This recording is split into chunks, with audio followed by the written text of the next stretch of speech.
أعوذ بالله من الشيطان الرجيم. بسم الله الرحمن الرحيم. نون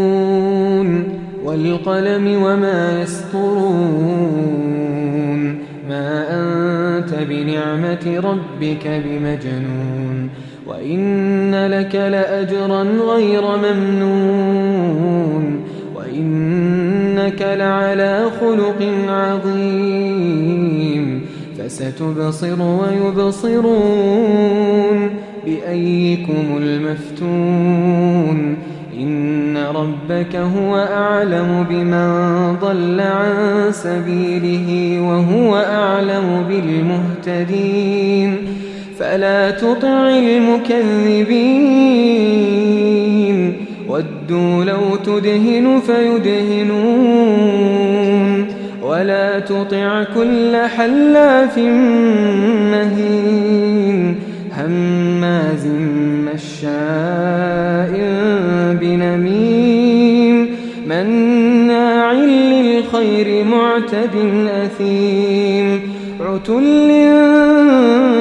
بعد ذلك زنيم أن كان ذا مال وبنين إذا تتلى عليه آياتنا قال أساطير الأولين سنسمه على الخرطوم إنا بلوناهم كما بلونا أصحاب الجنة إذ أقسموا ليصرمنها مصبحين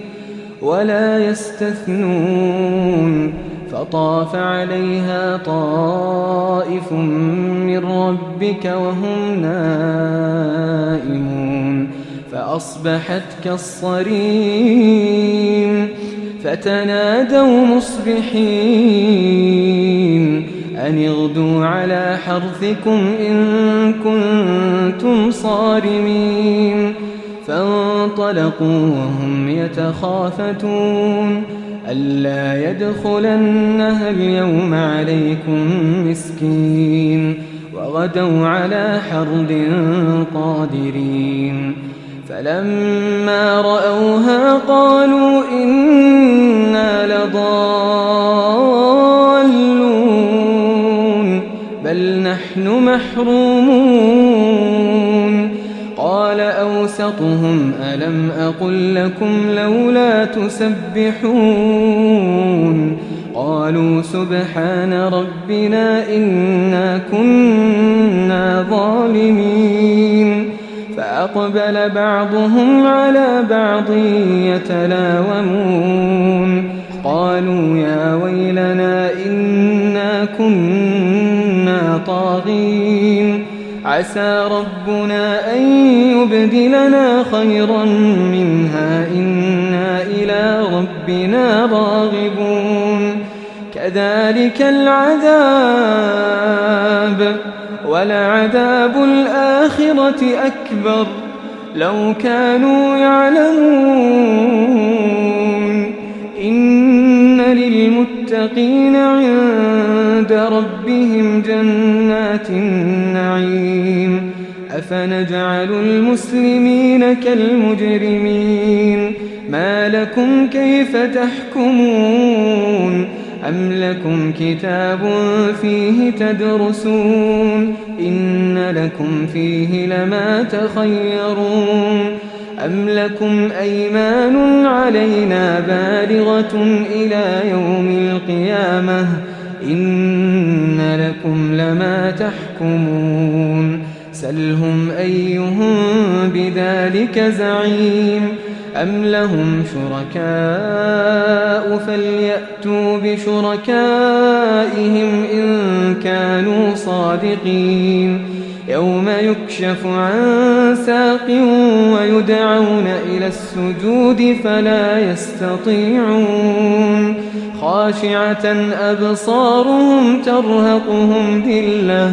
وقد كانوا يدعون إلى السجود وهم سالمون فذرني ومن يكذب بهذا الحديث سنستدرجهم من حيث لا يعلمون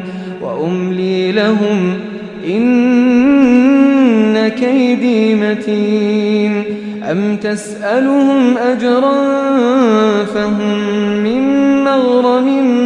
مثقلون أم عندهم الغيب فهم يكتبون فاصبر لحكم ربك ولا تكن كصاحب الحوت إذ نادى وهو مكظوم لولا أن تداركه نعمة من ربه لنبذ بالعراء وهو مذموم فاجتباه ربه فجعله من الصالحين وإن يكاد الذين كفروا ليزلقونك بأبصارهم لما سمعوا الذكر ويقولون إنه لمجنون وما هو إلا ذكر للعالمين